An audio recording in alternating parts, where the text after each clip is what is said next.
são os personagens do teatro moderno. Eles são rasos, eles são unifacetados, só tem uma face. Édipo só tem uma face. Agamenon só tem uma face. Clitemnestra só tem uma face. Os heróis são simples.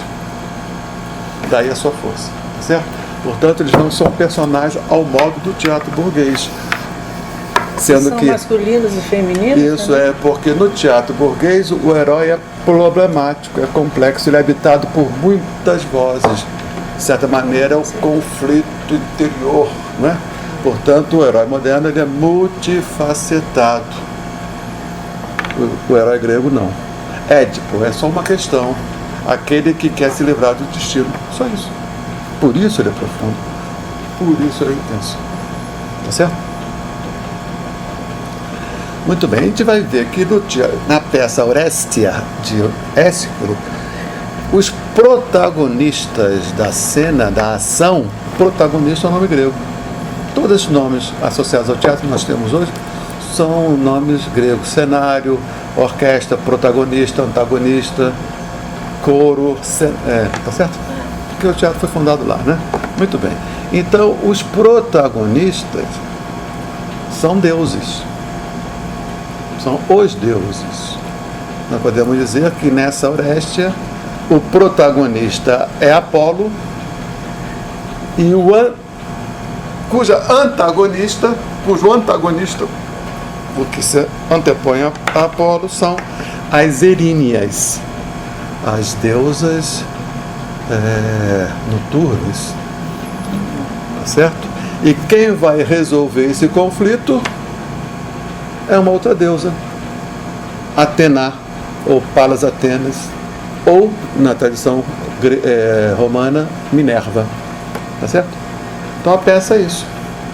Todos os heróis, na realidade, agem em função desses protagonistas.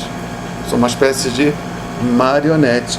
A ação dos heróis no teatro esquilino é derivada da vontade dos deuses. Já no teatro de Sófocles, não. Os heróis já agem de per si. Tá certo? A gente vai ver ao longo do tempo a comparação que é bem nítida. Né? Então, precisamos saber qual é a intenção de Ésquilo em colocar os deuses em conflito. Então, os personagens heróicos aí, nós temos o rei de Micenas, Agamenon, a mulher dele, Clitemnestra, e o filho dos dois, Orestes. Esse é o plano dos heróis, que rebate o plano dos deuses, Apolo e as Eríneas. Ou, acho que na tradução aqui, que a gente vai usar do Gamakuri, acho que ele traduziu por fúrias. As fúrias. Eríneas é o nome grego, né? Ele usa fúrias. Fúrias. Tá certo? E Minerva, ela vai ser chamada para dirimir esse conflito entre o deus da luz, o deus do dia, o deus da nova geração, Apolo, versus as deusas antigas da noite, da escuridão, do subterrâneo, as Eríneas. E esse conflito acontece onde? Em Orestes. Então, Orestes é o lugar onde o conflito entre Apolo e Eríneas se dá. E onde é resolvido isso? Por Palas Atenas, na cidade de Atenas, que é onde a peça está sendo encenada. Entende? E como é que a Atenas resolve esse conflito? No teatro. Na plateia. Na comunidade. Naquilo que vai ser fundado mitologicamente na peça, no tribunal. Então essa peça, a Orestia, é o relato da fundação mitológica do Tribunal do Júri. Essa instituição que nós temos aqui. Então, muito bem, viu aqui, Beatriz? Então é o seguinte, vou fazer só um repeteco. Então a gente vai fazer uma peça de cada um, não é? Ésquilo, o primeiro poeta. Orestia. Sófocles, o segundo, Antígona, que de certa maneira repete a mesma problemática, tal como a gente vai ler no conflito feminino e masculino, tá certo? Na Orestia, na Antígona e na Medeia de Eurípides, questão do feminino versus masculino. Depois a gente volta para o Sófocles, com o famoso sério, talvez um dos textos mais importantes da cultura ocidental, que é o Édipo Rei, que a gente vai fazer uma leitura não psicanalítica. Não vamos botar a mãe no meio. Vamos ler o Édipo sem botar a mãe no meio, tá? Um monte de psicanalista aqui, né? Mas tudo bem, mas isso não assusta, não. Tem mais psicanalista? Eu Então aqui, muito bem. Aí, olha, então é interessante que essa peça, ela, né? 3 partes. A primeira, Agamenon, a segunda, as Coéforas, o nome não é muito bonito, a terceira é as Eumênides. Coéforas. Coéforas é as. É feio, né? As prestadoras de libações. Melhorou ou não? Libações. piorou. Libações. Esse negócio de dar para o santo, isso é um hábito grego. Olha só. Grego, né? Deve não só grego, vai ser mais generalizado, né? Com esse negócio de dar uma para o santo, sabe que o Pixinguinha matou o santo dele de cirrose, né? Ok, então isso são libações, né? Faziam libações. Acho que também a tradição judaica também faz isso, não faz? De lavar o corpo do morto, né? Até o Jesus, né? Imagina. Também não. O Islã também faz, né? Todos fazem, os egípcios. O cristianismo já não faz mais, né? Ué, e o batismo, teoricamente, Mas na morte. muito resumidamente. O Reobaldo descobre que a Diaduna é mulher quando vai lavar o corpo. Eu acho que faz. Porque na Coéfora ela vai fazer uma libação ao túmulo de Agamenon morto, entende? Então, Coéfora seria aquelas prestadoras de libações, né? Seria essa espargir líquidos, né, num ritual sagrado. E a terceira é as benévolas, é quando as eríneas viram benévolas, quando as mais viram boazinhas. As 3 peças. Então, o que eu estava dizendo é que esse conflito, que é o conflito central da peça, entre um Deus novo, isso é importantíssimo no grego, essa caracterização de um Deus novo, versus um Deus antigo, isso vai aparecer também na Antígona, e vai aparecer na Antígona de novo, investido essa divindade antiga e a divindade nova como um conflito entre homem e mulher, entre masculino e feminino, tá certo? Tanto aqui como lá, Deus novo, homem. Deus antigo, feminino. Homem é um termo horroroso. Deus novo, masculino. Deus antiga, feminino. Esse conflito está na Orestia e está na Antígona, tá? Só que esse conflito na Orestia de Ésquilo, talvez seja muito bonito, ele é resolvido num ambiente de Atenas, é onde a peça está sendo assistida. Que a peça, esse conflito que se desenvolve na peça toda, Apolo decide um lugar de resolução disso, que é Atenas. Então eu gostaria que fosse configurado essa cena, para que a partir da configuração dessa cena a gente fazer uma investigação a respeito do teatro grego. Então veja, o conflito entre o Deus novo, Apolo, as deusas antigas, né? E Apolo disso vai ser resolvido pela deusa Palas Atenas, ou Palas Atená, ou Minerva, na cidade da qual ela é padroeira. As cidades gregas tinham padroeiros, né? Então, Atenas é a cidade cuja padroeira é Palas Atenas. A cidade de Atenas, Atená, a deusa Atenas, é padroeira da cidade de Atenas. E Atena, a Palas Atenas, a deusa Atena, tem uma característica.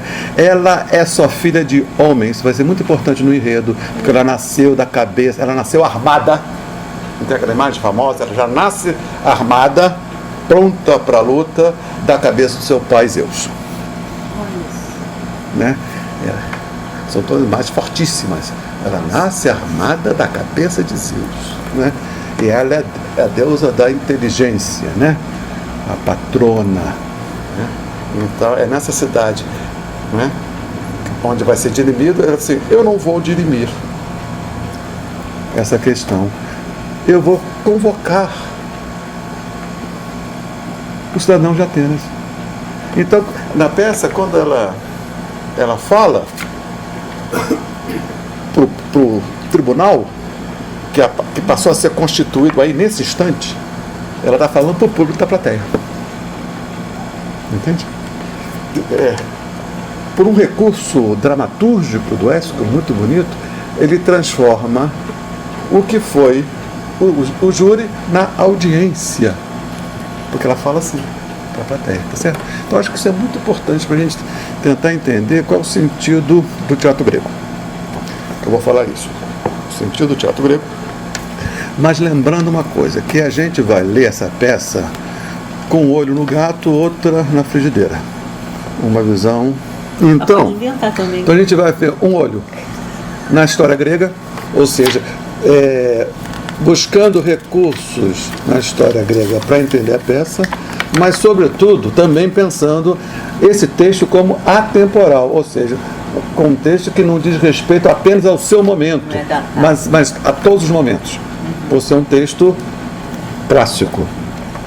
Tá certo? Então, qual seria o recurso para ler o texto vendo a Grécia? As informações, né? A filologia. E qual seria o recurso para ler esse texto atemporalmente? Fazer uma leitura arquetípica. Então, no primeiro momento, eu vou falar do texto na Grécia e depois o texto para hoje, para nós hoje. Tá? Seria uma leitura arquetípica atemporal, transhistórica. Tá certo? Simbólica, né?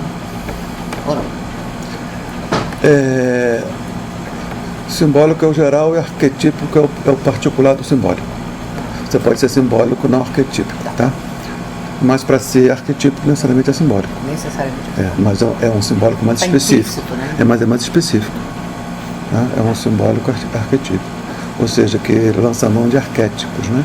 O simbólico pode lançar outra mão de outras coisas que não sejam arquétipos. Tá?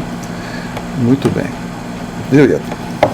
Outra coisa que eu não disse, o teatro grego sempre tem um personagem que é coletivo, que é o coro, né? Que essa forma dramatúrgica do coro sobreviveu na ópera, né? Essas óperas que a gente conhece, do Bizet, do Verdi, de Wagner, né? Mozart, essas óperas todas têm coro, né? Que é um personagem coletivo. O coro é sempre geralmente composto de uma única de indivíduos de uma mesma categoria. O coro nunca é misto, nunca é composto, nunca é complexo, né? Então aqui nós vamos ter o coro dos anciãos no primeiro momento, os anciãos, né? No segundo o coro das coéfras, das prestadoras de libações, e na terceira parte é o coro das eríneas, né? Eríneas, né? Interessante que isso dá um efeito. Das fúrias? Fúrias, eríneas, tá? E o segundo, hein? O segundo são as prestadoras de libações, as coéforas. São as próprias fúrias, as eríneas. É lindo essa passagem. O texto é muito bonito, realmente. É um senhor texto, sabe? Bom motivo. Então veja, então é interessante essa identidade coletiva, viu, Ito? Né? É assim, chega mais perto. Você estava falando do coro como então, representação coletiva. Importante. Então, geralmente o coro é a voz de moderação, é como se fosse a voz da própria plateia. O coro me lembra, sabe o quê? Teatro infantil. As crianças. Olha o dizendo ali. O lobo está ali! Dedurando. Fica apontando. Dedura tudo, intervenha, simplesmente assustada, né? O coro é mais ou menos assim, sabe? Isso vai dar merda. É moderação. Moderação, porque os arquétipos são muito unilaterais, né? Aquilo ali é em frente. O coro é assim, diz assim, isso vai acabar sobrando para mim. Para Polis, eu que vou ter que... O coro somos nós. Sabe? Os arquétipos estão em nós.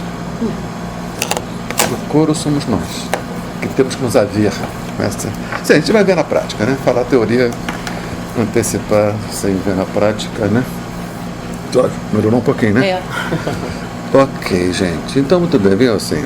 Aí, eu queria chamar a atenção para esse recurso dramatúrgico muito bonito, que é, no final da peça, Atenas tendo que dirimir um conflito que eu ainda não disse qual é. Ela diz assim: eu não vou dirimir esse conflito, quem vai dirimir é a polis. E apontando para a plateia. Então, então, veja só, isso talvez explique o sentido do teatro grego, viu, Beatriz? O que está em questão? É uma briga de deuses da tradição grega. O deus novo, Apolo. Novo porque é mais novo que Eurípides, porque ele já é velha dessa, né? Mas Erina é mais antiga. Então esse conflito é como se o teatro grego estivesse dizendo o seguinte: nós temos que retomar esse conflito a cada vez que a polis se afirma como polis. Olha só que coisa incrível isso. Ou seja, o que é a polis aí? Nesse momento que a peça está sendo encenada, é a polis democrática. Tá vendo? É uma polis que, de certa maneira, pouco a ver tem com a Grécia mitológica. Mas o teatro, de novo, traz. Importante isso que você falou. É como se fosse assim: o grego, ele experimenta algo de uma novidade radical, que é a democracia, mas o poeta está dizendo o seguinte: essa novidade radical tem que estar sempre medida com o arcaico.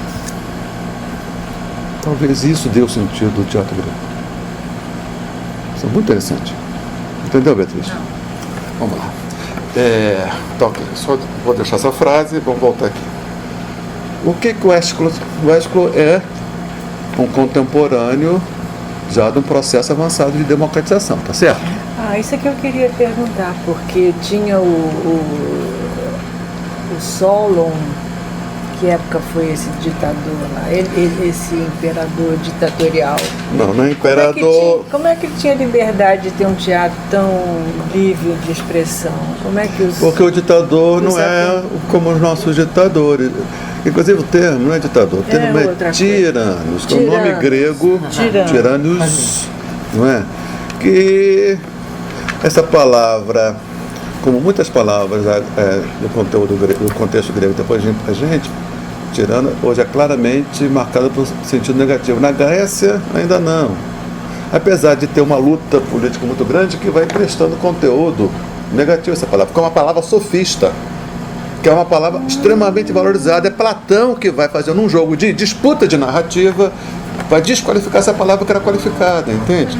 Inclusive como a palavra democracia, é uma palavra radical, claramente desqualificada, desqualificadora lá. Mas na República, que não mostra isso? Não. Isso é disseminado. A palavra surge como cracia, governo do ignorante, os ignorantes, do populacho, dos alienados. Entendeu? É como se fosse assim. É governo do auditório de Luciano Huck. Entende? Era mais ou menos assim. Estão dando poder ao auditório, à audiência do Big Brother. Sim, mas voltando lá. E essa palavra foi adquirindo um sentido positivo há algum tempo. Então, essa palavra tirano, ela sofreu também essa outra, tá? Sim. Ok, então, mas o que acontece? Liberdade de expressão. Tem um espaço, né? Que de certa maneira é impossível em última medida, mas é uma precaução interessante, né? É um exercício importante. Muito bem. Então, eu quero dizer, quando se fala em democracia grega, isso é uma falsidade. A democracia é um experimento ateniense, só de Atenas. Em geral, quando ela transcendeu Atenas, ela foi posta por cima. Atenas dominava uma cidade e impunha a democracia com os aliados, tá certo? Então veja só, a democracia ela foi se estabelecendo paulatinamente, né? Então não podemos contar uma história assim, muito caricata de certa forma, mas podemos dizer assim: num primeiro momento nós temos a monarquia. de um, né? Arquia de um. O monarca exemplar, paradigmático da Grécia monárquica, que é o que o Agamenon. Né? Ele. E ele é descendente direto de Zeus. A voz dele, ela é imantada por uma sacralidade porque deriva de Deus. Ou seja, essa voz é legítima porque o lugar de onde essa palavra do rei, o lugar de onde ela é proferida é legítimo. Então, essa palavra do rei, ela é legítima a priori. Não importa o que Agamenon vai dizer. Uma vez dito, ela é legítima. Por quê? Do lugar. Certo? É também chamado esse momento da Grécia arcaica, Grécia homérica e Grécia clássica. E depois o período helenístico. 4 períodos da Grécia, tá? Arcaica, do qual nós só sabemos por escavações e pelos relatos mitológicos. Arcaica, tá certo? Segunda Grécia monarca. Segunda Grécia, a Grécia homérica, quando Homero viveu, é a Grécia da polis aristocrática. Aristói era monarquia, agora aristocracia. Aristói, o que é Aristói em grego? Os melhores, poucos e bons. Sabe que esse era o século 6 a.C., não bem antes? Vamos botar assim, Agamenon, século 20. Antes. 20. Vamos botar arcaico. Sim. 20, né? Aí tem lá as escavações, realmente descobriram lá um lugar que talvez seja o palácio deles de Micenas. Aí descobriram lá uma máscara em bronze escrito Agamenon. Aí talvez seja. Então admite-se que Agamenon realmente existiu, né? Aí diz, não, essa máscara aqui, essa inscrição foi posterior, não foi do tempo, já tinha os relatos míticos, então alguém botou em função dos relatos míticos. Não, essa máscara é contemporânea, então realmente houve um palácio de Micenas, houve um palácio de Troia, houve Menelau, ok? Então seria, vamos dizer aí, século 20. O nosso amigo Homero estaria entre o século 12 e o século 8. 12-8, que seria a Grécia aristocrática das polis. Antes não é polis, antes o que é? É a civilização palaciana, em torno dos palácios. Você tinha um palácio, geralmente o palácio ficava no cume de uma montanha. O palácio aqui. Isso é importante, essa configuração geográfica. É o palácio fortificado, né? Dentro nessa área contida pelo palácio, a fortificação, um muro, né, para proteger da invasão. Aqui tinha a corte, o rei e os guerreiros. E embaixo quem? Os camponeses, que em qualquer lugar que se estivesse, via o palácio como referência. Uma espécie de Cristo Redentor, é uma referência para todos, certo? Então o que nós podemos pegar essa imagem? O que vai acontecer em Atenas é que esse poder que está no centro geográfico da comunidade e é visto por todos, ele vai descer a terra onde não tem ninguém que sobressaia, estão todos no mesmo nível. Entendeu? E entre o palácio visto por todos e a planície, a praça ateniense, essa transição foi a polis aristocrática, que é o momento onde Homero escreve os poemas. Então não podemos dizer que a polis aristocrática... O terceiro período então foi o Homero foi em 12 e 8, né? O terceiro é a partir do século VII, né? Aí que é quando começa a filosofia, e Atenas, o momento brilhante da democracia ateniense, que durou pouco, é o século V, chamado século de Péricles, é onde está o Ésquilo. Ésquilo, Sófocles, Platão. E o último período é quando o nosso amigo... Chamado século de quê? Péricles. E o quarto período é quando Alexandre da Macedônia, filho de Filipe, desce passando o rodo geral e acaba com a autonomia da cidade das polis. E todos passam a ser parte integrante do Império Macedônio. Século III. Esse aí é o período helenístico, que vai até a invasão romana. Alexandre da Macedônia. Pré-socráticos estão na clássica. O clássico. O pré-socrático da clássica. Aristocrático. Não.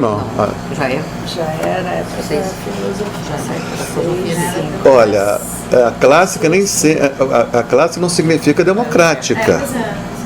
Democrática é o período do século V. Só o Certo? século V. É. Então nós podemos. O período clássico é o período da dissolução. Vamos pegar aqui. Vou pegar uma história, né? Então o que nós temos? Esse primeiro período. A gente conhece esse período a partir dos relatos míticos, mitológicos. Aí, o período homérico, o período clássico, o período arcaico. Ou da Idade do Bronze, Não tinha escrito, era da só Idade do tradução Bronze, oral. né?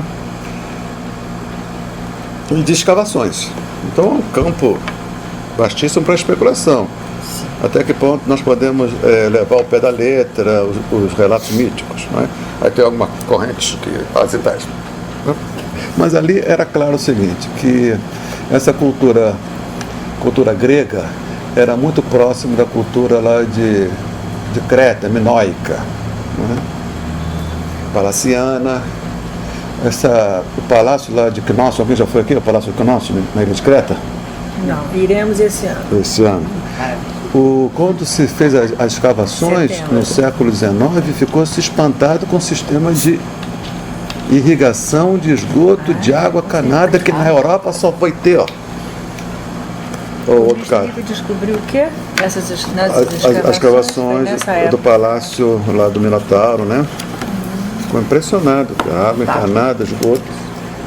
Doença? Não é uma, viu, Janine? Não é uma cidade, é um palácio, tá? Isso é importante. Ah, sim, mas é isso. Sim, mas né? então um conceito interessante, né? Porque, então veja, o que você tem em comunidade? É o palácio, a fortificação e o povo. Então aí você cria 3 classes sociais, né? Os que trabalham, os que produzem, que pagam um tributo, um imposto ao rei, e aqueles que ficam a burocracia e uma burocracia mais armada, porque não tinha muito comércio, não tinha muito, né? Mas, ou seja, que vivia às expensas do Estado, né? Às expensas do camponês, né? E esses eram aristocratas. O guerreiro. O exemplo maior do guerreiro grego, quem é? Aquiles. Muito bem. Então, veja só, o que vai acontecer? Essas histórias, elas vão sucedendo. Aí vai chegar a invasão dória. Os assim chamados povos gregos, que se identificavam como helenos, descendente lá de um heleno, um certo heleno, todos, né? O grego era muito consciente da sua unidade cultural, os mesmos deuses, basicamente a mesma língua, dialetos, né? E a sua autonomia política. Não havia um país grego, não havia uma unificação política. Havia os palácios, os reinos, né? Agamenon, Menelau, eles eram gregos, mas eles não tinham unidade política, tá certo? Muito bem. E eles vinham, apesar de não reconhecerem isso, eles achavam que eles eram originários daquela península, mas os historiadores argumentam que eram povos que vieram ali da Europa Central, Danúbio, em levas sucessivas, em direção ao sul, que era muito comum. Porque o sul, mais quentinho, né?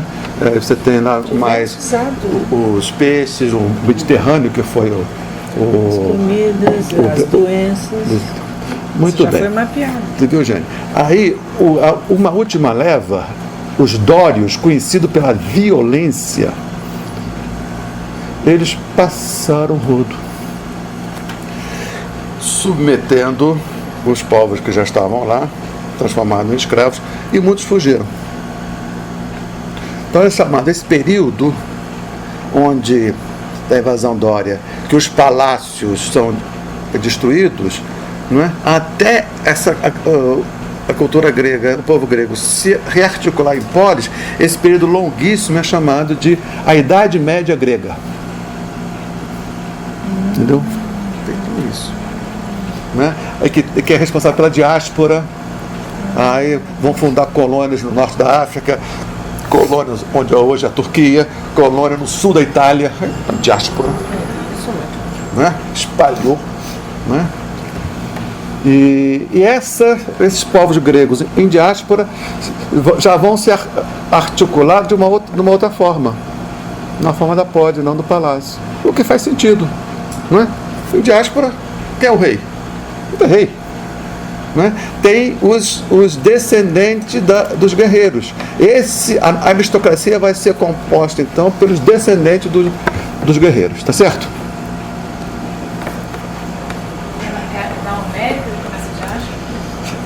A diáspora começa com a invasão dos dórios e desconstruindo a Grécia palaciana. Com pressão, aí tem aumento de população, necessidade de terras. Não é? Então, a diáspora vai se constituir em polis aristocráticas. Então, cada tribo tem lá o seu chefe, né?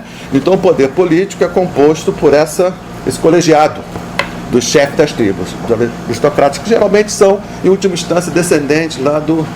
Veja só, então, o Homero, ele está nesse momento. O Homero, aí chega a escrita. Dizem que a escrita grega chegou aí no século VIII.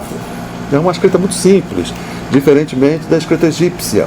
Rapidamente ela se dissemina. Então, o que é Homero? Esse nome, Homero. Dizem que é um poeta só, dizem que são diversos poetas, né? Uma discussão chamada problema homérico, talvez não se... tecnicamente conhecido, ou problema homero, ou problema homérico. É o problema da investigação que quer dar conta da existência ou não de um Homero histórico. Se for uma pessoa só, se for mais de uma pessoa que diz, não, mas o estilo mudou, portanto não é uma pessoa só, são vários, que o mesmo nome, né? Okay. Parece até Shakespeare. Shakespeare. A história. Vai ver o problema Homero. Aí, por decorrência, também chamou-se o problema Sócrates, em decorrência. Esse Sócrates que Platão fala, foi Sócrates mesmo ou é um personagem Exatamente. socrático? É uma persona socrática, platônica. Aí tem toda uma discussão. O próprio Platão, com aquela academia dele, ele foi múltiplo, né? Então, Homero, ele está escrevendo poemas que remontam à época arcaica, portanto, monárquica, palaciana, escrevendo no momento da polis aristocrática. Olha só como já tem uma adaptação. E os poetas trágicos vão escrever baseado em Homero, que é uma outra adaptação. Porque já é na polis democrática, entende? Que é uma espécie de palimpsesto. Né? São pinturas em cima de pintura. Superposição. Né? Na palimpsesto é isso, né?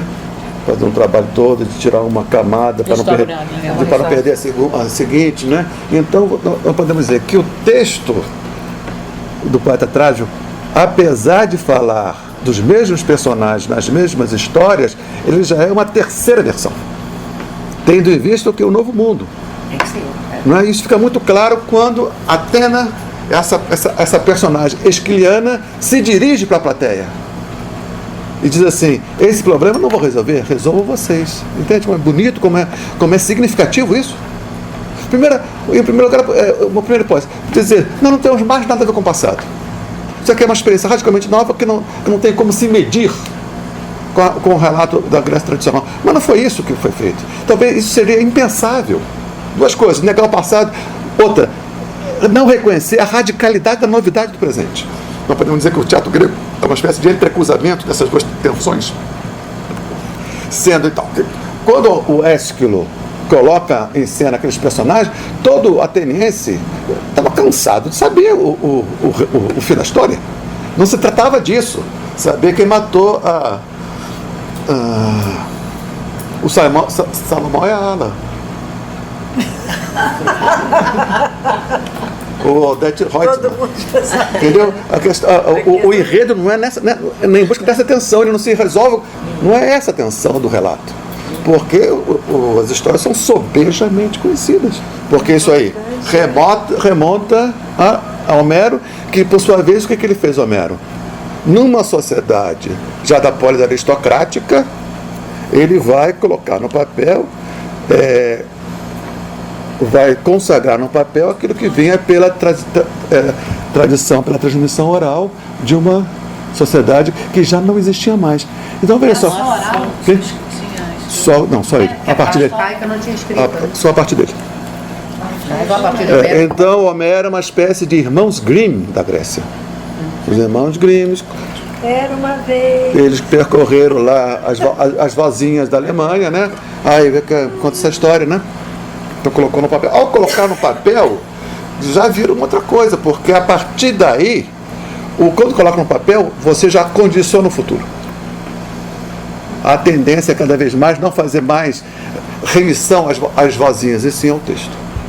Então nós podemos dizer que Ésquilo talvez, ao compor os seus personagens, tenha levado em consideração, sobretudo Homero, mas também ainda deveria sobreviver relatos mitológicos. Como é aqui no Brasil rural? Você tinha assim, aqueles relatos já com Monteiro Lobato, né? Mas ainda tinha, sobretudo no interior, as vozinhas contando, e cada uma contava de maneira diferente, tendo em vista, ok? Então, as fontes de Ésquilo talvez não fossem apenas Homero, que está no papel, mas também fosse ainda a sobrevivência de certos relatos e também de certos textos que não sobreviveram. Tinha também outros relatos, mas não sobreviveram. Sobreviveu para a gente Homero, tá certo? Então veja só o que o Homero faz. O Homero faz os deuses aristocratas. Geralmente tem uma reunião dos deuses.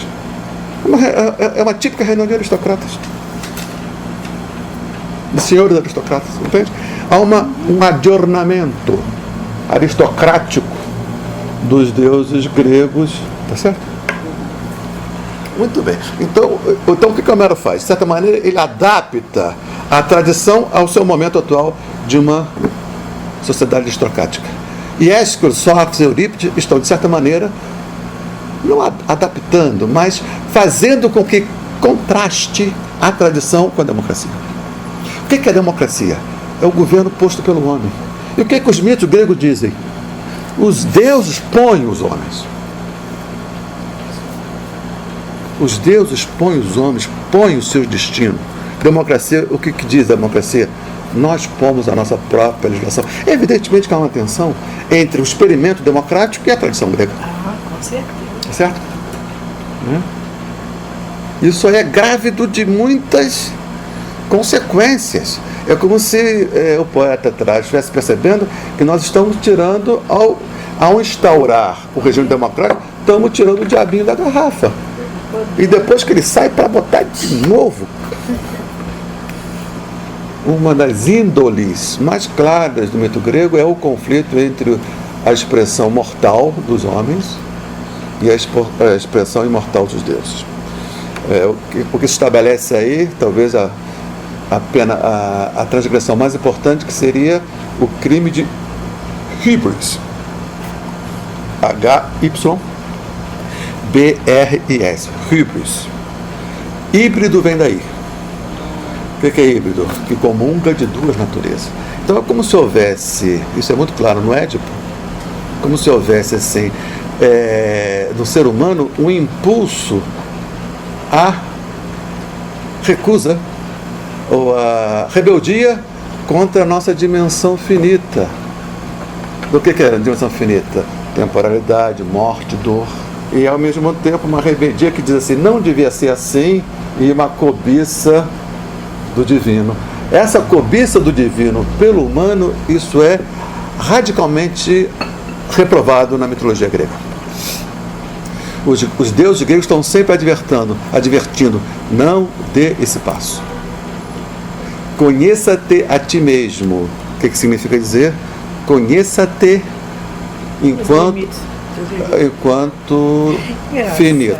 Aí, só um segundinho. O que o Nietzsche diz? O Nietzsche vai celebrar os deuses. O trágico para o Nietzsche é aquele que diz, sim, Os deuses, quando nós combatemos os deuses e os vencemos, quem perde somos nós. É como se o Nietzsche dissesse isso. Essa frase não está dita por ele, mas eu acho que representa bem o conteúdo trágico. Quando os deuses nos alertam, eles estão querendo o nosso bem, diferentemente da versão cristã, que tentou nos livrar da tirania dos deuses gregos, nos dando o quê? Em troca, o quê? O céu. Não, o livre-arbítrio. Fala, Beatriz. Entendi. Fazer que nem uma moça.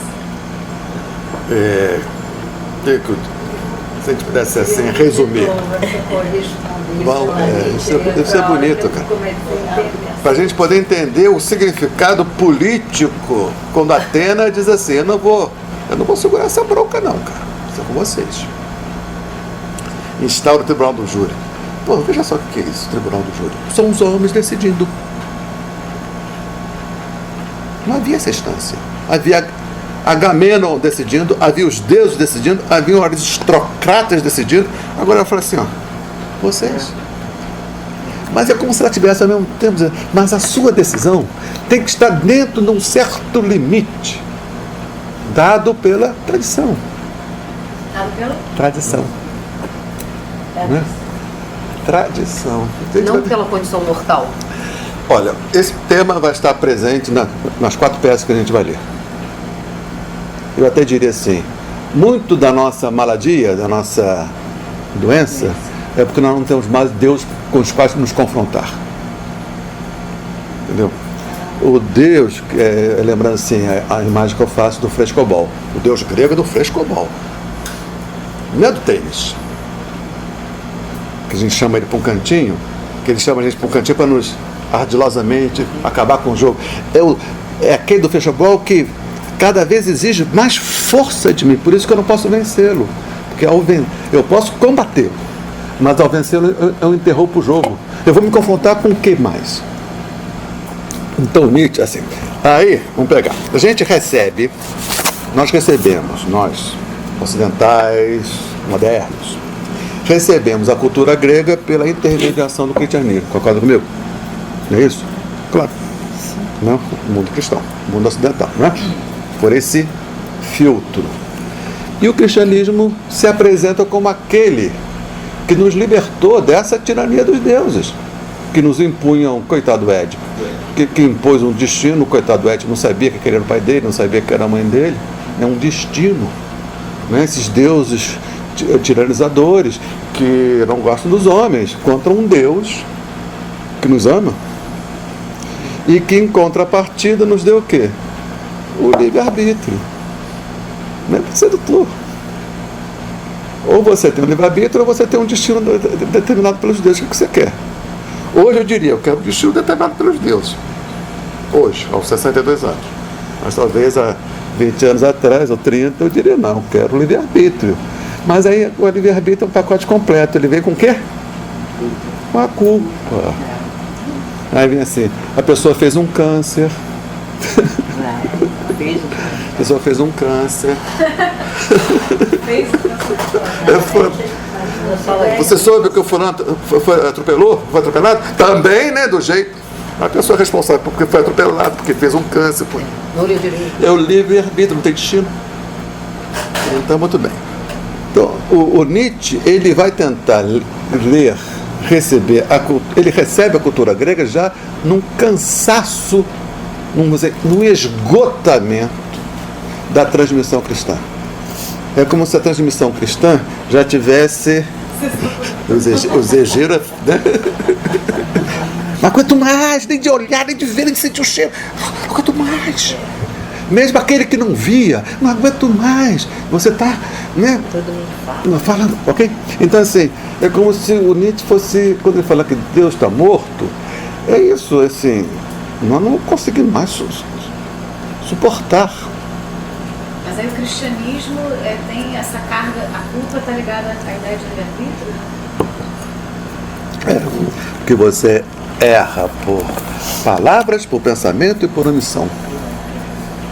Assim, não cobiçar a mulher do próximo, não coma a mulher do próximo, não cobiçar. muito ruim, né? Pelo amor de Deus. Ou os deuses, ou o arbítrio dos deuses, que te fazem de gato e sapato, entende? Muito bem. Então, Nietzsche... Acredita que há uma escolha, né? Que a gente pode escolher entre... Não. Ele está na linha do Spinoza, né? Quer dizer, não há nenhum, o livre-arbítrio supõe que haver uma instância livre de. Então haveria uma instância em mim livre de pressão, contaminação, ataque. Livre, essa instância livre pode escolher, né? O que Spinoza está dizendo é que não há nenhuma instância nossa livre de. Nenhuma instância. Está sempre assoberbada. Portanto, eu tenho que saber o quê? Quais são as forças que estão atuando. Todas as forças não são livre de, são forças interessadas. Então tem as forças em mim, que são as passivas, marcas dos maus encontros, e as ativas, marcas do cônatos, do Deus da natureza em mim. Nenhuma é livre, só que tem conteúdo diferente. Então eu espero que as minhas decisões não sejam livres, sejam o quê? Decisões tomadas a partir da minha potência, da potência livre, entende? Potência livre da marca, mas não livre dela. Ou seja, eu sou livre quando eu obedeço o que é necessário. O que é necessário. Isso é a posição nietzschiana também, né? Quem? Tudo que a gente aprendeu. Isso é Nietzsche, né? A Também. sensação que eu tenho é que... Isso é Spinoza apropriado por Nietzsche. Você ainda não consegue engolir isso, né, Beatriz? Ainda está atravessado. Porque, pra mim, sei lá, tautológico não é uma boa palavra, não estou sendo charlatã. Redundante. Sei lá, porque assim, a tarefa eu já tinha tocado, né? A tarefa é distinguir o que é necessário do que não é. Então, qualquer ética cabe nesse discurso, desde que você vai definir o que é a sua potência. Mas, sobretudo, para você mesmo, né? Então, quer dizer, para o outro já não seria ética, já seria moral, já seria no terreno da legalidade, do direito, né? Esse é saber você mesmo, essa potência que ela vem de onde. O que ele está dizendo? Porque o Descartes, ele supôs que a razão fosse essa instância livre. A razão, ela não, se bem cuidada, daí a questão do edumento, se bem cuidada, ela seria a única instância livre. Portanto, toda decisão tem que ser racional. Então, o livre-arbítrio em Descartes é o arbítrio, a decisão tomada pela razão, né? O que o Spinoza está dizendo é que não há razão sem afeto. É bem mais razoável. Inclusive, aí, aquele Antônio Damasio, sabe, o português da neurociência, nessas pesquisas todas do avanço aí da neurolinguística, fala que todo pensamento realmente tem um episódio. O Spinoza tinha razão. Em todo pensamento tem um afeto. Então, eu obedeço a quê? Você fala, eu obedeço. Obedeço a Porque quê? primeiro tem que saber quem é esse eu. Então tem um eu e forças que fazem esse eu. Aí tem que desconstruir isso, né? Então esse eu seria uma instância na psique, um lugar da psique, tem afeto, tem memória, né? Tem inteligência, aí tem uma coisa chamada eu. É confuso, esse eu o quê? Né? Porque se pegar todas as vezes que Luiz Carlos Brizio falou eu falei coisas muito diferentes. Então, eu queria saber o seguinte, em todas as vezes que eu falei falando coisas diferentes, havia um ponto de unidade que permaneceu constante, esse seria o eu. A constância. E essa constância, então seria o lugar onde possivelmente haveria uma liberdade, onde ela mesma decidisse, não contaminada por nada que não fosse ela. O que o Spinoza está dizendo é que nada não é contaminado, tudo é um jogo de afeto, inclusive a razão. Então, quando Platão decide um empreendimento racional nessa direção e Aristóteles decide um empreendimento racional numa outra direção, Aristóteles e Platão justificam essa escolha racionalmente. Os Spinoza diriam, isso é racionalização, porque tem um afeto atrás. Nietzsche também, né? Aí vem Freud, vem Spinoza, né? Dizendo que a razão... Vou perguntar uma coisa. Tem um ponto de estudo que você fala bobagem, tudo bem, mas tem direito a falar 3 bobagens por dia. Muito obrigada. Me lembra aquele artigo que você escreveu sobre aquela menina que mata os pais, né? Onde você faz uma análise dizendo que ela não é doente, ela não tem doença, ela tem uma espécie quase que de uma modernidade de ser, entendeu? Uma É assim que eu heroína da modernidade. É uma heroína da modernidade. Ela traz a dor. E a modernidade é doente. A modernidade é doente. Só deixa eu trazer minha dúvida, é a seguinte, eu leio isso e para mim soa assim como uma coisa que eu não consigo assimilar completamente. Porque é isso que eu pensei. Na verdade, por que não atribuir à modernidade uma doença onde ela se insere, essa menina, e aí ela é doente sim? Porque você alega que não. Isso é uma posição nietzschiana, não é isso? Quer dizer, que ela não é doente, ela apenas está, vamos dizer assim, recebendo todas essas influências da modernidade, não é assim? Mas eu não O que você escreve ali não é uma visão nietzschiana dela? Não, são Luiz Carlianas dela. Tá. Mas me parece, para mim é parecido com o que você fala de Nietzsche. O meu Nietzsche, né? Na minha propensão. Sim. Não vou entrar nisso não. Talvez seja o lugar melhor para a gente tratar disso, seja quando a gente for tratar no Édipo Rei, tá? Tá. Fechar aí, tá? Não vamos avançar mais não, porque a gente tem muito trabalho ainda. Muito bem, então eu quero dizer... Vai ficar aberto. Não dá para guardar as coisas. Não é Édipo Rei. Para mim, o problema é a trouxe agora. É escolha ou não é escolha a nossa vida. Só que a gente não vai tratar disso. Vamos deixar amadurecendo, esquentando. Separe, como né? Reserva. Vou botar reserva. Vou botar escolha. Ô, meu amor, vocês estão tomando vinho. Se não for exigir muito, na volta traz uma cervejinha. Questões domésticas só. O que eu quero dizer assim, importante, viu? O que nós estamos aqui no Teatro Grego? É diante, a plateia vive uma situação de radical modernidade. Sabe por quê? Porque aquele experimento não tem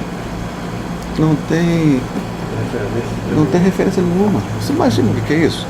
Numa sociedade, numa cultura, democracia.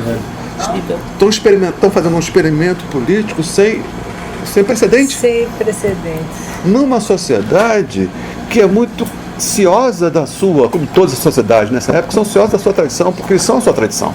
Imagina? Então você tem duas tensões aí. Nós gregos, portanto, filhos de Heleno, portanto, legatários de toda essa tradição cultural, claramente aristocrática, claramente que diz que o lugar do homem é de confronto com os deuses, mas nunca de ultrapassamento, ou seja, que coloca sempre um limite à ação humana, ao mesmo tempo a democracia que, de certa maneira, como desdobramento, aponta para onde? Para o não limite. Vamos dizer assim, a força democrática, ela é centrífuga, e a força mitológica é centrípeta. Entende essa imagem? Sim. Não? Mais ou menos. Hein, Elcinha? Democrático. A tendência é o quê? Cada vez mais democracia. Hoje, agora, nós legislamos sobre a polis. Daqui a pouco legislamos sobre as relações de casamento. Depois sobre... Ela tem uma força centrífuga, foge do centro. Ela é uma força claramente de expansão. A força intrínseca era de expansão. Ela se autolimita, né? Daqui a pouco ela... Ok? E veja... Ela se autolimita com consenso. Isso é uma forma de se autolimitar. Eu estou dizendo que o impulso dela é centrífugo. Só se uma outra força que vai dizer assim, não, consensos. É como uma espécie assim, o Partido Democrata nos Estados Unidos, ele é uma força derivada. Ele está aqui para cortar os excessos do Partido Republicano. O Partido Republicano é a força centrífuga. Se não tiver o democrata, eles vão privatizar o cu da mãe. O republicano existe para conter. É uma força derivada. Quer dizer, o democrata é republicano linha. É contra os efeitos, é contra os excessos, né? Então veja, a força democrática é uma força desse sentido. A sua força intrínseca é expansiva. Então é como se o poeta grego fosse: nós temos que trazer a mitologia, porque a mitologia deve cumprir o papel de força centrípeta, de contenção, de botar um limite onde, na democracia, onde a princípio ela não tem limite. O poeta da ausência de limite. O poeta é o veículo disso, né? Veja só, quem é o adversário do poeta nesse sentido? É o sofista. O sofista é o arauto da força centrífuga da democracia. É um conflito. É um conflito, não é à toa que... Isso aí está tudo... O que é o centro? O centro é do centro para fora. Então a democracia começou. Como é que ela começa? Havia um rei, depois 2 reis. Né? Depois 4 reis. Agora 10 aristocratas, depois 20. Agora são 200. Até o ponto de todos os cidadãos. Daqui a pouco vão até incluir mulher. Até, né? Aí vai. Aí escravo. Aí vai, entendeu? Ela tem um movimento de expansão. Mas cadê o lastro? Entende? O lastro... Isso é interessante saber essa, cara. Olha só, isso eu estou achando que é interessante. Quando a Atena diz... Só palavra lastro, né? Essa palavra é decisiva. Lastro. Na minha compreensão, é o lastro que é a palavra, modéstia à parte, é a minha contribuição aos estudos do grego, na cultura grega, lastro. Né? Vou tentar falar isso hoje, eu estava marcado para falar isso. Então, primeiro, essa imagem é forte. Quando Atenas, eu não vou resolver isso, esse conflito.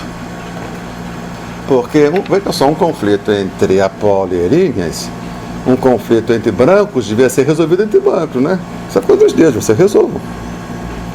Mas o que ela faz? Ela joga para a plateia. E o efeito dramatúrgico, porque na encenação, o tribunal é a audiência. Porque ela aponta para a audiência. Vocês, entende? Como se ela estivesse falando, né, para o tribunal lá do tempo dela, né? Mas fisicamente ela está apontando. Então, uma retaliação. Então é como se, de novo, nós gregos, temos que dar conta disso. Agora nós estamos com essa tarefa de dirimir uma luta contra os deuses. Pergunta-se, eles não perguntaram, pergunto eu, com que lastro? Aí eu vou falar dessa questão do lastro, tá? Para a gente entender o arquétipo. Lastro é o recurso semântico que eu lanço mão para dar conta dessa coisa chamada arquétipo. Né? Então veja. Então o que tem que ficar claro é o seguinte: a democracia não tem nem 50 anos. É um experimento sem paralelo. Os gregos os atenienses estão muito ciosos da importância disso. Sem Né? paralelo que eles têm uma notícia, né? Então se não tem notícia, não existe. Né? E a história também nunca confirmou aqui na América, na África, na Ásia, nenhum experimento, né, dessa hora. Aí tem que ver o seguinte, viu, Beatriz? Quem? Nem os ameríndios. Muito bem, os ameríndios estariam naquele que o Marx chama de modo asiático de produção. Porque aqui, na Grécia, na Atenas, nessa época, é uma sociedade burguesa, mercantil, não industrial. Por isso que muitos desses dramas, desses conceitos que são elaborados aí, vão ser retomados na Revolução Inglesa e Francesa. Entende? Porque é uma sociedade burguesa, porque você tem ali produção de mercadoria, que é o azeite, né? Uma sociedade mercantil importante, favorecida pelo mar Egeu, né? Que é de uma navegação muito fácil, né? Aí, se você tem uma navegação, você tem comércio, tem que ter navio. Navio tem que ter como chama? Armador. Já é uma camada rica aí, dos donos dos barcos. Esse dono do barco constrói barcos, então já tem um operariado que constrói barco, né? Já tem os donos das fazendas das madeiras, que agora não é apenas bosque, aquilo já é mercadoria para casar. Então já tem não é aquele latifundiário que ficava, agora já tem renda da terra. Já tem operário, já tem os pequenos artífices que fazem toda aquela artesania subsidiária, a construção de navios, a construção de tonéis para, né, um conjunto de classes sociais novas, né, e foram essas classes que foram endinheiradas, mas sem pedigree, entendeu? Que foi pressionando e foi construindo a democracia. Olha só. Então, muito bem. Isso aconteceu na burguesia também, na Revolução Burguesa. Aqueles aristocratas fudidos, né? Que nunca tinham trabalhado, né? Sou middle class, tá? Negócio de trabalho, dinheiro, né? Sem nada, e os burgueses sustentando, né? Não, com os impérios você tinha. Só que aqueles burgueses eram milionários, riquíssimos, mas não tinham pedigree, não tinham sangue azul. Então, a inclusão no mundo do poder, ela já tinha cumprido a sua etapa material, mas ainda não tinha cumprido a sua etapa simbólica. Então teria que se construir novos valores para dizer: esse burguês que é rico, ele não é apenas rico, ele também tem uma nobreza. Outra mentalidade, toda uma disputa, né, para a construção de novas subjetividades, para que pudesse ver no aristocrata o decadente e no burguês o homem, tá certo? Ali também, esse sujeito, porque o que a Grécia ainda usava? A Grécia, tal contada pelos poemas de Homero, o guerreiro. Então o homem excelente, o homem de valor, o modelo, é o homem daquele cujas virtudes estão ligadas à guerra: coragem, destemor, né? Força física, a astúcia do Ulisses. E esse cara agora, que é rico, que esse burguês ateniense, qual é a virtude? Não faz a guerra. Claro que todos os valores ligados à guerra são valores imperecíveis, mas tem que se construir novos valores para distinguir. O sofista chega assim: ó, eu tenho uma proposta para enobrecer, para dar um conjunto de valores agora adequados, não aquela Grécia mitológica da guerra, mas a essa nova situação eu tenho uma proposta de revalorização, de construir uma nova paideia, de uma nova educação, tendo em vista esses novos valores. O sofista tem. Aí o Sócrates fala assim: eu discordo. Companheiro, mesmo, o cara garante aí uma proposta alternativa. Então nós podemos entender o conflito entre Sócrates e sofista como conflito desses dois conjuntos de valores para esse novo homem. O sofista. Qual o novo Aquiles? É o orador. É aquele que usa a palavra agora como arma. Tá certo? Então toda a educação sofística é retórica e eloquência. Aquele que se sai bem, né? Porque tudo agora é resolvido em assembleia, em Atenas, tá certo? E o Sócrates? Não. Eles fazem um uso instrumental da linguagem. A linguagem é a única coisa que nós dispomos para atingir a verdade. Você está prostituindo o único instrumento que nós temos de sair da relatividade dos interesses para a universalidade. Então não. Então o novo Aquiles não é esse 171 da eloquência. Orador profissional. Meu próprio. Olha só, então é o seguinte: poético, filosófico, Eurípides colocam seres mitológicos na cena de uma sociedade democrática. É um conflito do tradicional com o arcaico com o moderno, né? E veja, esse teatro era um negócio assim meio sagrado.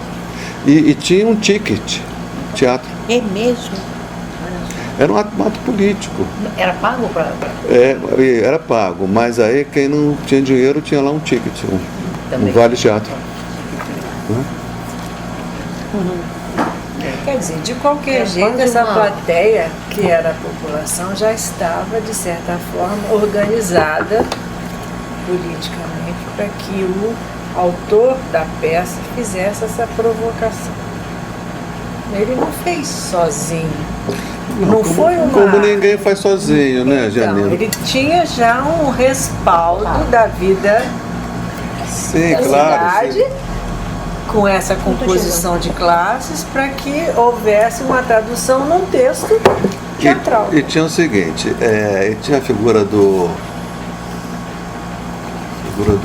Ai, meu Deus, esqueci o nome. Porque tinha lá um período de ensaio, não é isso? Então tinha um custo, né? E aí tinha uma espécie de mecenas que bancava era de bom tom. Olha só como uma coisa importante, né? Era de bom tom. Mecenas devia ser Era um sujeito rico que bancava aquilo ali. senador. O Pérez foi, eu esqueci o nome lá, era um nome, né? O Pérez foi um dos sujeitos que bancava. Então havia assim uma espécie de compromisso. O teatro era uma espécie de um compromisso de toda a polis, cada um com o seu interesse. É porque havia assim, como se houvesse um sentido contraditório, mas ao mesmo tempo combinado. Nós somos gregos, mas nós também somos os responsáveis pelo exercício dessa construção de uma coisa que ainda não tem paralelo com a democracia. Havia claramente uma espécie desse orgulho. Um paralelo também com aquelas enormes, aqueles jogos imensos de ligas, tudo, como se fosse um Olimpíada. Olha só. O teatro grego era apresentado, assim, a imagem que eu tenho é da Praça da Apoteose. Né? Tinha que ser redondo. Meu amor, deixa eu dizer uma coisinha assim. Não me interrompa não, senão eu perco o raciocínio. Veja aqui. O que eu estou dizendo ali? Carnaval é a tradição africana, dentro de um contexto, né? Mas o mais importante ali para fazer a remissão com a Grécia a Ana Suri disse, é o conflito. Que chama o conflito. Que eles chamam o grego de agonística. Eles celebram a agonística, assim, a disputa, né? Então, a disputa de discurso, a disputa da Olimpíada, porque é na disputa que a gente se torna melhor, excelente. Né? A excelência vem da disputa, da agonística. Portanto, os teatros, as peças eram apresentadas em disputa, como se fosse escola de samba. Apresentava e no mesmo dia havia a decisão. Então, uma coisa que mobilizava, não é?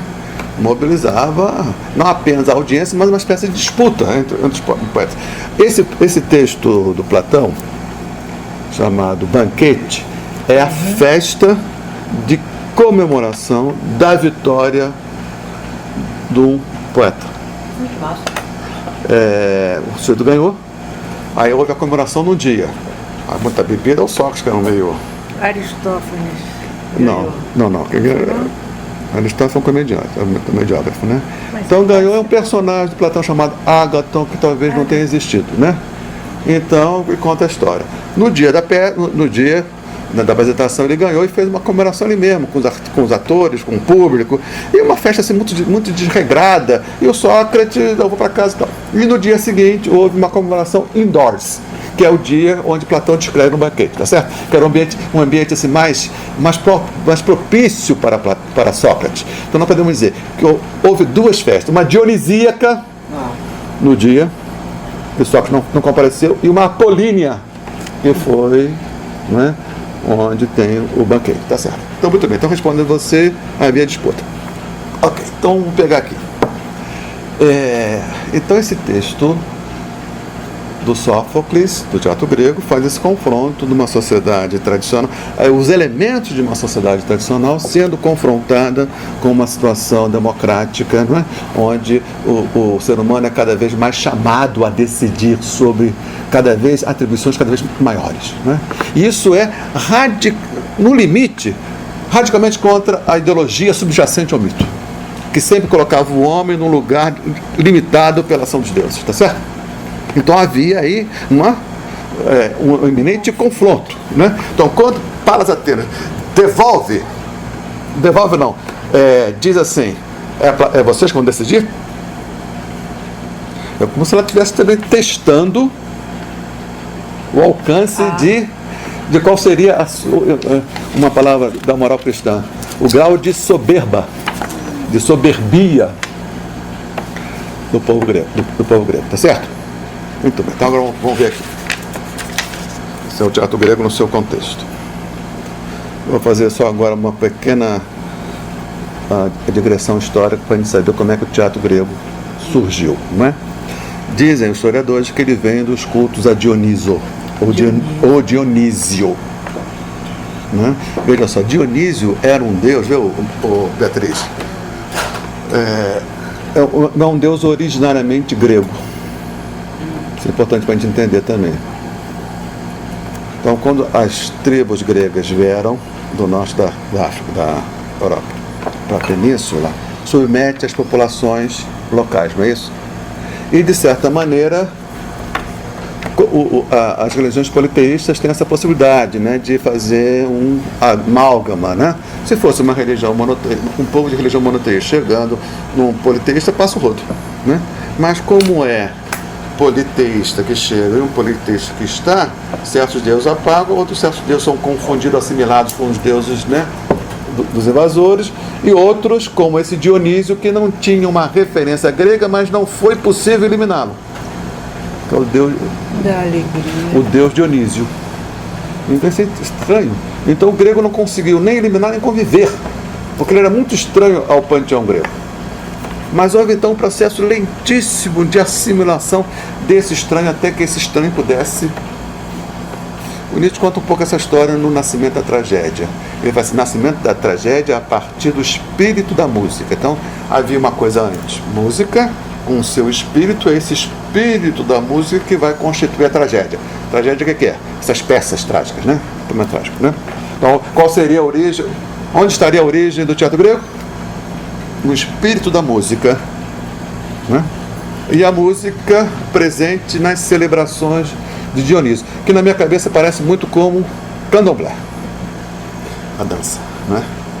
É a dança. Naquela época era difícil ter outra coisa que não percussão. O candomblé, mas a percussão no sentido não por ausência de outros instrumentos, é pelo seguinte sentido, é que o candomblé é o trânsito. O trânsito leva a dança, né? Pé no chão, a dança. A dança é ritualística, né? Dança ritualística. E como aqui no candomblé, a dança, cada entidade tem um ponto diferente, não é isso? Tem evoca, não é isso? Então, assim, é como se a música, isso o Schopenhauer depois vai deitar rolar. A música, sobretudo no seu aspecto percussivo, resgata a percussão inerente ao fundo do mundo. Fundo do mundo. Fundo do mundo. É, por isso que os indígenas. Aí o fundo do mundo, vamos entender assim, isso tem a ver com os arquétipos, tá? Vamos pensar o mundo como camadas geológicas. Uma camada, vem outra, né? Vem outra, não é isso? Você faz um recorte assim na rocha, né? Você vê aquelas camadas, né? O Jung vai vir daí também, né? Então tem aquelas camadas geológicas, não é isso? Você vê que são datas diferentes. Isso que significa dizer, é importante. Que nós somos aonde? Na crosta, no finalzinho do processo. Ali. Os deuses, então nós podemos dizer que a cada camada, aquilo testemunha, essas camadas que a gente faz um corte, né? Cada camada testemunha um período, né? E isso significa dizer que a camada posterior só pôde se construir sobre a anterior, que já se consolidou, tá certo? E mais, então há uma espécie de dependência, a camada posterior depende da anterior, mas não se conforma com ela, porque senão não seria diferente. Esse jogo essa tenso. dependência não faz virar uma coisa só. Não faz uma coisa só. Né? Então é como se houvesse as diversas memórias inscritas, e cada faixa dessa teria para o grego um deus. Então a diferença entre os deuses é a diferença de idade. Então quando a Irene fala assim, eu sou deus antiga, vocês que chegaram agora já estão querendo andar pegar a janelinha do ônibus, seus merdas, pro Apolo. Apolo, se a gente tiver ainda a moral que vocês têm, a gente constitui uma civilização, caralho.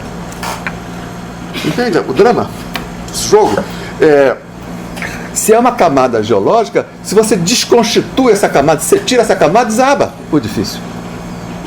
Mas se você vive nela, você não tem as subsequências, sendo que a vida só é possível na camada mais nova, que é a crosta, que supõe toda aquela gradação, mas de certa maneira esquece como condição para viver. O esquecimento funcional, entende?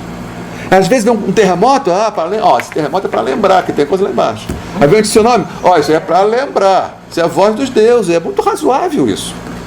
É melhor do que a gente dizer, não, isso foi um fenômeno natural, Vocês viram a minha entrevista na Globo News? Porra, cara, tem que lembrar. A natureza dizendo o seguinte: vocês estão aqui na camada e acha que nessa camada aqui vocês vão prever, mediante a ciência, todo esse. Isso é besteira, nunca vai prever. A natureza vai sempre nos escapar. Isso que os gregos diziam, e isso que nós perdemos a capacidade de ouvir. Os bichos sabem. E os bichos sabem, todos fugiram. Né? E nós somos os fodas, os bichos são os ignorantes. Né? Não quero dizer que seja o contrário que você dê, que nós somos. Não, tá certo? Mas vamos ouvir. Então, muito bem, essas camadas. Então, o fundo do mundo, viu? Como é que. Ana? É isso. Eles têm. É como se cada um desses tivesse uma frequência. E como é que você capta na crosta? A religião grega e a religião africana pela pulsão. E aí chama-se, essa que entrou em entusiasmo, essa palavra ela entrou em entusiasmo, em êxtase. Entusiasmo. É em Theos. O que é em Theos? Theos é Deus. Deus em mim. Palavra, ela está entusiasmada, significa ela está com Deus dentro dela. Gente, que bonito. Só que não pode ficar muito tempo. Sabe por quê? Porque ela não é tectônica, ela não é camada geológica, ela está aqui. Então ela não pode, duas coisas, ficar aqui sem a ressonância ou ficar sempre, né? Por isso que é ritualístico, é num lugar muito determinado, com muito controle ritualístico, tá certo? Porque senão você queima no fogo eterno da presença. Né? Tá certo? Por isso que muito bem. Então o Dionísio era o deus que era celebrado nas vindimas e nas colheitas. Vindima, o que é? Plantação da uva. Festa 2, na colheita, né? Aí, vinho, né? Celebração da fertilidade e de novo a sacerdotisa, né? A dança. E essa dança tinha a música e tinha os ditirambos, que eram os versos que eram cantados nesse período, tá certo? E veja, as homenagens a Dionísio eram proibidas na polis, no downtown.